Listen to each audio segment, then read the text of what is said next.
those first 30, 60, 90 days are really crucial. Like crucial. First impressions are so important, and it's a harder journey going backwards retrospectively and trying to make up for the shit that you laid down during your probation period than it is to just nail the probation period and have a clean slate moving forward. Yeah, exactly. Like start off with a good taste in everyone's mouth. Yeah.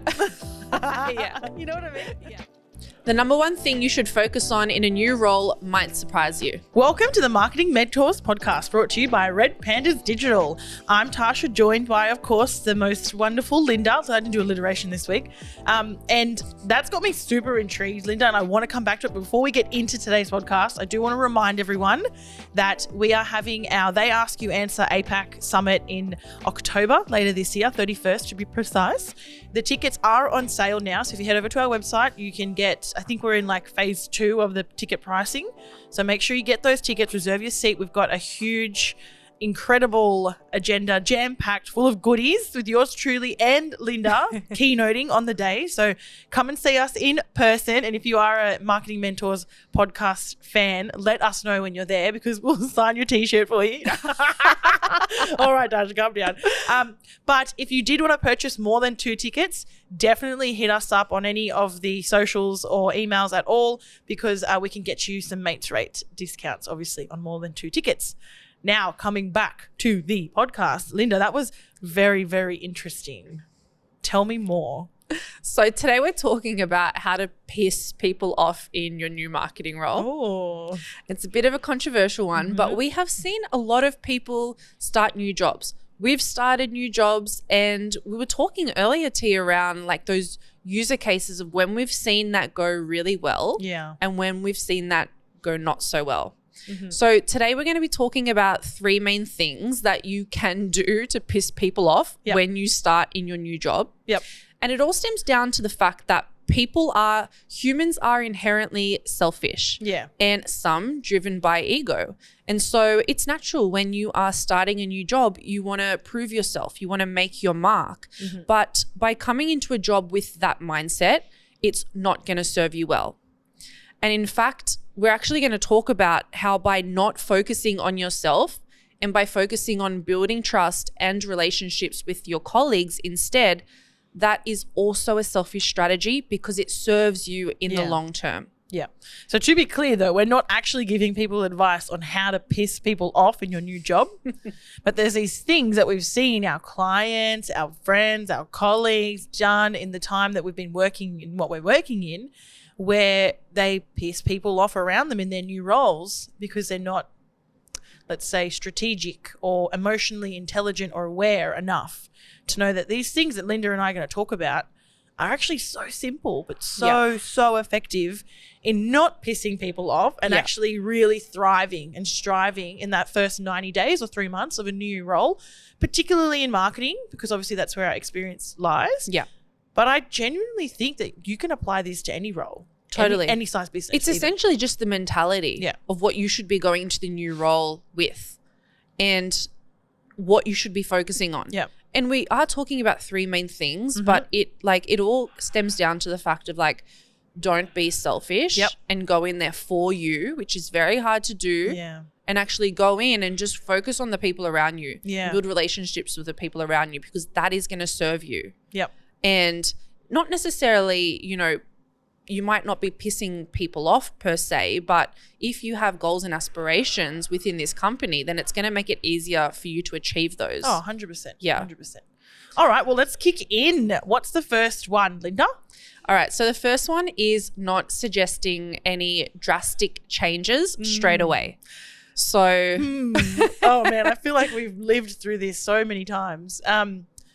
What are some of these drastic changes? Okay, so it could be like if you're a marketer, for example, it could be suggesting a logo change, or it could be something more broader like team restructuring.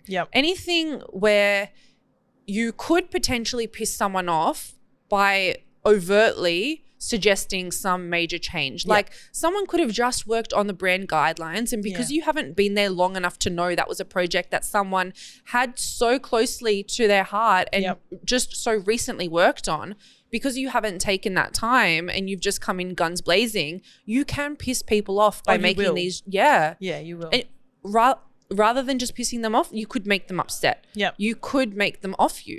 Yeah. That's the reality of that. Yeah, I love that. And another example of drastic changes would be someone coming into an organization and like firing an agency that they've had a 7+ year relationship with. Not that this has happened, guys. I'm just just hypotheticals here. But when you come into that organization, you don't know what some of these relationships are that the business already has standing. And you don't know the history there sometimes, and coming in being like, get rid of this agency or do this or do that without getting the context first or the historical understanding of what's going on. Yeah. Just makes you look like, to be honest, sometimes like a bit of a fool. Yeah. And to your point before, you just don't know how closely something was held to someone's chest, and you're coming in and, for lack of a better word, sometimes just shitting on their work. 100%. And you haven't earned that right yet.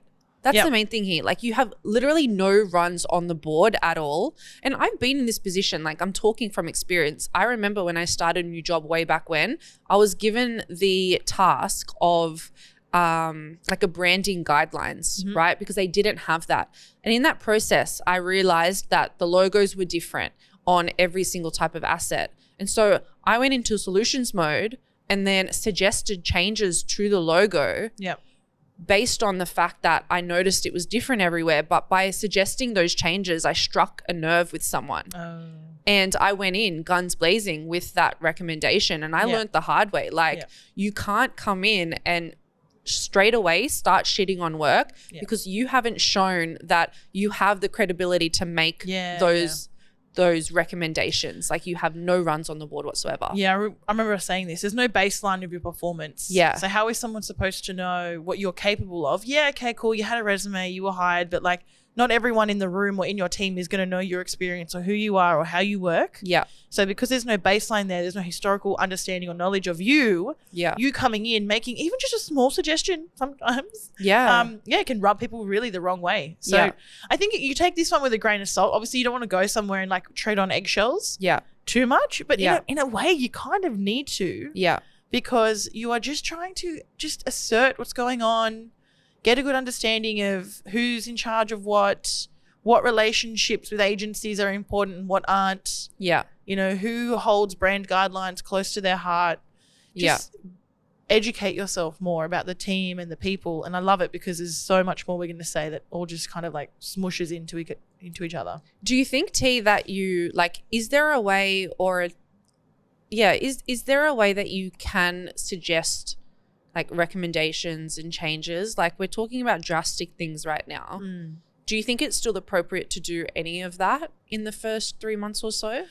Look, I can't say blanket no. I think it really just depends. It really just depends on the use case, the person, the team, the budget. You can make drastic changes, but you do them in a way that is still nurturing to teams and businesses and respectful of those in the teams and businesses. So you're not offending someone or hurting someone or making yourself look like a tosspot by doing drastic changes that are unnecessary. I think what you can do is look for like smaller, quick wins as well.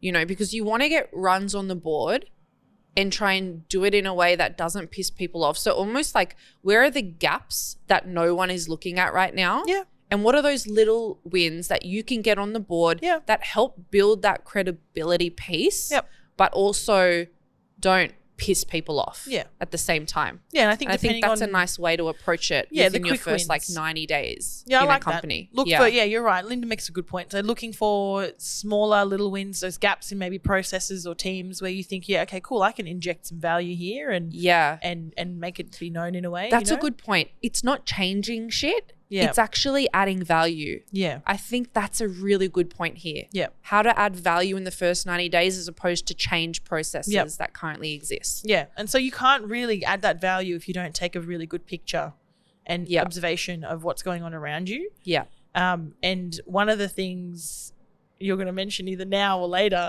is that whole idea of just doing the simple things right. Maybe it's a good segue to the next topic. Very nice. Which is, so we just spoke about not to make drastic changes straight away. The next one is getting the shit done and doing the work. Yeah. Like, at the end of the day, you were hired for a job, whatever that job might be. You were hired for that job, so do your job. Yeah. And like what Linda just said, where you can find those gaps in processes or people, add value, inject value, do something here that's going to make them go, oh, cool. I'm like so glad Linda's part of the team now. Yeah. And then we said before, doing the basics right, because we want to get those runs on the board or earn your stripes, whatever the saying is that you want to use. Yeah. But it's hard because you don't want to make drastic changes, and sometimes drastic changes are needed to get those runs and really see that value. Yeah. So look for the smaller wins and the gaps, but also like do the basics right. It's your first job. You need to show these people that you are, a hard worker. Yeah. So just show up on time. Yeah. Like show up to work on time, maybe even a little bit earlier. Like I'm not saying come to work an hour early every day. Yeah. But if, typically the office opens at 9 or 8 or whatever, just be there a little bit earlier. Yeah. So people can see that you're taking it seriously. Like you're here, you're trying to show everyone that you take this seriously. I mean, the reality is when you start a new job, people are watching you. Oh, 100%. Whether you like it or not, you are being watched. Yeah. That is part of your probation. Is she coming it's to work on time? Written on the contract. Yeah. Like you are in probation, you are being watched. Yeah, exactly. So no matter what role you have been hired, I don't care if you're the next CEO, you're the next, if you're a marketer, the next graphic, like whatever role you have been hired for, you need to do the basics and do them well. Yeah. I'm not a clock watcher by any means, but I mean, if you can see that people are clocking off around 5:36 most days and you decide to pack your bag at 5 p.m. whilst you're in your first week or your probationary period, it's just not a good look. So like be observant of what's happening around you. Yeah. And do the extra work. Like maybe there's not much for you to do at that point, but the reality is that people are watching you and you need to set that example for yourself. Yeah. Another one of mine that like, I know you can't avoid being sick, and I'm not sitting here saying don't take sick days, but just be conscious in your first 3 months of a new job. Again, to Linda's point, you are being watched. And if you're taking a lot of sick leave days, Yeah. it reflects poorly on you. Like, let's be real. Like, I'm an employer. I hire people now, and something that I have seen before, and we've unfortunately had to deal with this a few times with previous employees, where just too many sick days were being taken, and it was flags. And like, this is a story for another episode. But those first 3 months, you are being watched and scrutinized for the basic things, like showing up to work on time, getting your work done, not taking a mammoth amount of sick leave days. I get it. Sometimes it's really unavoidable. I get it. So please, massive grain of salt to anyone listening. Yeah. But just be aware of these things. Yeah, it's just being conscious about those things because you know that you're being watched and you want to be taken seriously. Yeah. Those first 30, 60, 90 days are really crucial. So crucial. First impressions are so important, and it's a harder journey going backwards retrospectively and trying to make up for the shit that you laid down during your probation period than it is to just nail the probation period and have a clean slate moving forward. Yeah, exactly. Like start off with a good taste in everyone's mouth. Yeah. Yeah. You know what I mean? Yeah. If it's a bad taste, then people don't like it. They remember. People remember bad tastes. Do you know what I mean? Whereas the more pleasant experiences, like things that just go smoothly and that are done right. It's an easier journey. It's an easier journey. Yeah. And Linda's like, you're so spot on. If you have a bad taste in your mouth about something, it's very hard to get rid of that. Yeah. The same metaphor applies. If you kind of like stuff up in the first quote unquote stuff up, don't do the basics right, piss people off by big drastic changes, people remember that. Yeah. Oh God, you remember so-and-so, he came in and did X, Y, Z in the first week of him being here? Like people remember that shit. Yeah, and they'll talk about that because people are going to talk. They are going to talk whether you like it or not. Exactly. You know what I mean? So at least give them something good to talk about. Yeah, exactly. Like how nice Linda's hair is today. Oh, thanks. You're welcome. Anyway, back to the podcast. So our last tip on how to not piss people off, really. Yeah. Which is, I think, the most valuable one, Linda. And when you mentioned it to me before, I was like, oh my God, this is actually so important and it's so basic. Talk to me. So it's about building a trust bank with your colleagues and that being the primary focus for you when you start a job. because it serves you in so many ways. Selfishly, it serves you in so many ways. Yep. And there's a few ways that you do that, right? We all know, like, we're humans. We interact, we have relationships. So we all know the basics of these. Yep. But there are two today I think that we want to focus on in regards to like building trust with your colleagues. The first one is just being able to shut up and listen. Yeah, it's a good one. Like, we know we're coming into a new job. As humans, inherently, we're selfish. We want to throw our dick around and like make it look like we know what we're talking about and our skill set is here. Dick. Yeah. We're girls. Well, no. Speak for yourself. Anyway, yeah, no, you're right. You're right. Yeah. What are we saying? You say dick. Shut up and like know when to shut up. Yeah. And ask great questions. Yeah. Like you were saying, I feel like it is so easy to rock up, you know, guns shooting. Yeah. This is me. This is what I do. Listen to me. Watch me do my thing. Big dick energy. Yes, I get it. But it's more powerful to take a step back, be quiet. Yeah. Observe.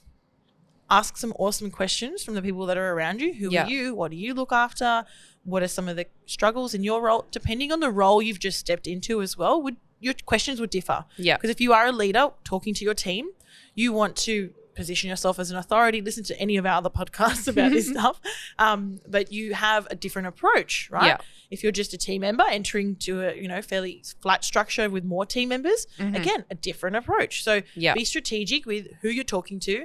But I think what's key there is, just shut up for a moment, take a step back and listen. Like, don't underestimate how powerful listening is in these first 90 days. Yeah. Because you will learn a lot about your colleagues, your team, maybe some office politics that you should be mindful of. Yeah. You'll learn that brand guide that Lucy created is her little baby. Yeah. And so you're not going to make the logo changes now or suggest logo changes now because this matters a lot to Lucy. Yeah. Like, it's a KPI of hers. So you learn this shit when you listen.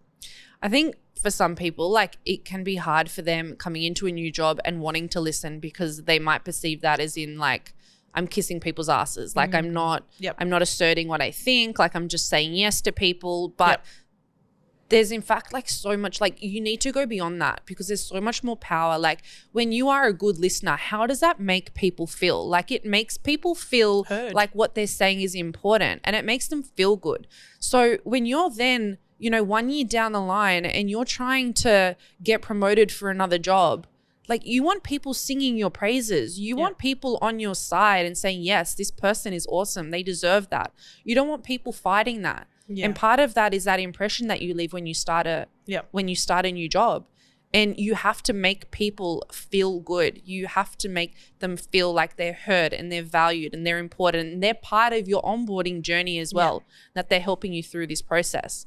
And I think an important part of this as well is don't just listen to the people that you think are important to you, like your manager, and treat them really well. Like, treat everyone equally and make everyone around you feel good, regardless of where they sit in the organization. Yeah. Because if everybody is singing your praises and you're developing really good relationships with everyone, that only helps you long term. Yeah, 100%.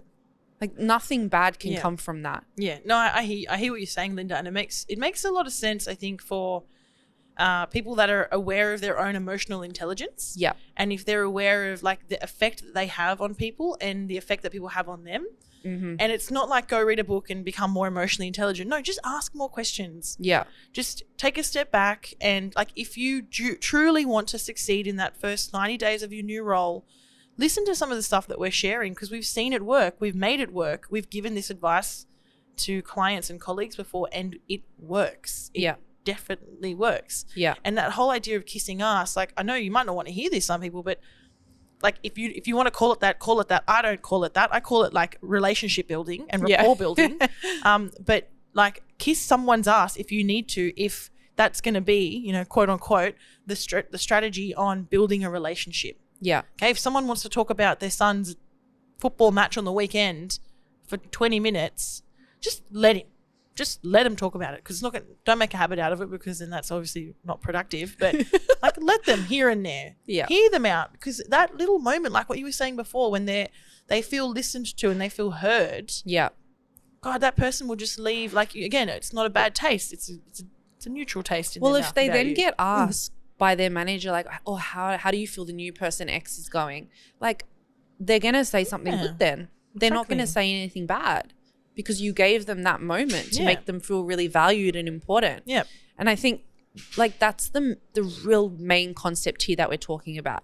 It's that come into a new role being selfless, because that will serve you. Yep. You know, focus on other people. That's what you should be doing in your first 90 days. Yep. Focus on the people around you, build relationships and trust, and instead take a back seat around trying to show your worth, improve yourself.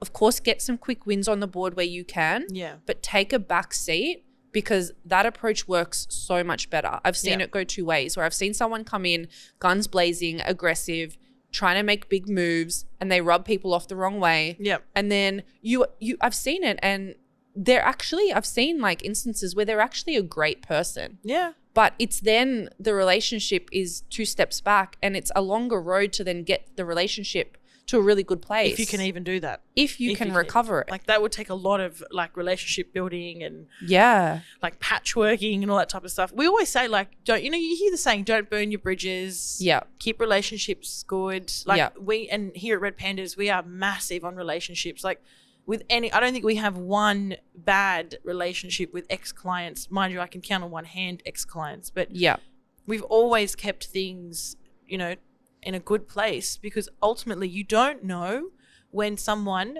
could ever potentially serve you or your business again, or you might need them for something as well. Like Linda says, by being selfless, you're actually being selfish in a funny way, self-serving. Yeah. And it's not that hard just to talk to someone and let them talk to you and listen and build that relationship and rapport. Yeah. People get so bogged down in busy work, or I don't have time for that. And it's like, but you actually do. Yeah. And this is like a big part of our role as digital marketing consultants at Red Pandas. Anyone that's client facing is expected to have good relationships with their clients. It's just expected. Yeah. And we do that through, like, tactically good communication skills, asking questions, listening, never accepting the first answer as the answer. Yeah.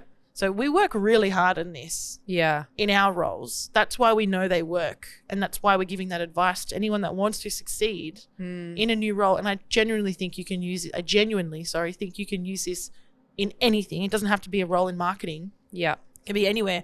At a party, for goodness sake, if you go there and you don't know anyone, just use some of these like communication tactics, and you will make some friends. I'm telling you now, you will. Yeah. That's if you want to make new friends at a party.